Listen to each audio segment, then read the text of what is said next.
નવસારીમાં શાર્પશૂટર અને પોલીસ વચ્ચે ક્રોસ ફાયરિંગ થયું। સ્ટેટ મોનિટરિંગ સેલના અધિકારીઓ અને શાર્પશૂટર ગેંગના શખ્સો વચ્ચે ગોળીબાર થયો।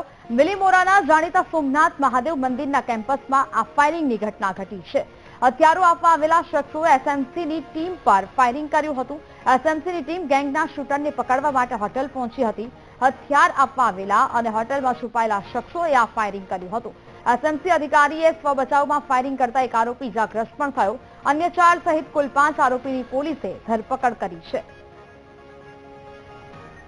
नवसारीना बिल्लीमोरामां हथियारनी डिलीवरी थवानी बातमी स्टेट मॉनिटरिंग टीम ने मळी हती, जेना आधारे स्टेट मॉनिटरिंग टीम बिल्लीमोरा खाते एक होटल में छापो मार्यो हतो ने ते दरमियान सामे 7 शूटरो हाथे गोळीबार थयो हतो, जेमां पोलीसे स्व बचाव माटे પોતાની જે સ્વ બચાવ માટે સામો ગોળીબાર કર્યો હતો, જેમાં એક ઈસમને વાગી હતી ગોળી અને એને જે કઈ હોસ્પિટલ છે હોસ્પિટલ ખાતે ખસેડવામાં આવ્યો છે। ત્યારે અન્ય જે ફાંસીદારો હતા તેને પણ પોલીસે ઝડપી લીધા છે। સામસામે ગોળીબારમાં એકને ઈજા છે અને 3 લોકોને હાલ ઝડપી પાડ્યા છે, જેમાંથી 2 લોકો જે કઈ છે સ્થાનિક છે।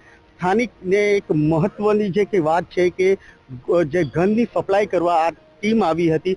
મધ્યપ્રદેશ, હરિયાણા અને અલગ અલગ વિસ્તારમાંથી લોકો આવીને અહીં જે કંઈક ટીમ છે એને જે કંઈક હથિયારો સપ્લાય કરવાના હતા એ હથિયારો સપ્લાય કરવા આવ્યા હતા અને તે દરમિયાન પોલીસ સાથે સામસામે ગોળીબાર થયો હતો।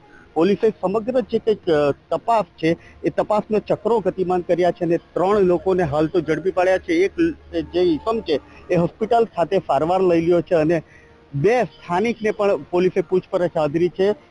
સોમનાથ મહાદેવ મંદિરના પટાંગણમાં આ તમામ લોકો હતા એક હોટલમાં અને ત્યાં ગોળીબાર થયો હતો અને ગોળીબારમાં જે કંઈ જખમી થયા છે, પરંતુ આજે શા માટે હથિયારો સપ્લાય કરવામાં આવી રહ્યા હતા, હથિયારો કેમ બિલ્લીમોરા જેવા નાના શહેરમાં આવવાની, તે તમામની ચકાસણી હાલ પોલીસે શરૂ કરી છે અને પોલીસે તમામ પાસાઓ તપાસીને જે કંઈક હમણાં હાલ દેશમાં ગંભીર પરિસ્થિતિ છે, ગંભીર પરિસ્થિતિને પણ ધ્યાને લઈને પોલીસે તમામ જે કંઈક પાસાઓ છે એ પાસાઓની ચકાસણી શરૂ કરી છે અને તમામ જે કંઈક કાયદેસરની કાર્યવાહી કરવાની હોય છે કાર્યવાહી શરૂ કરી છે।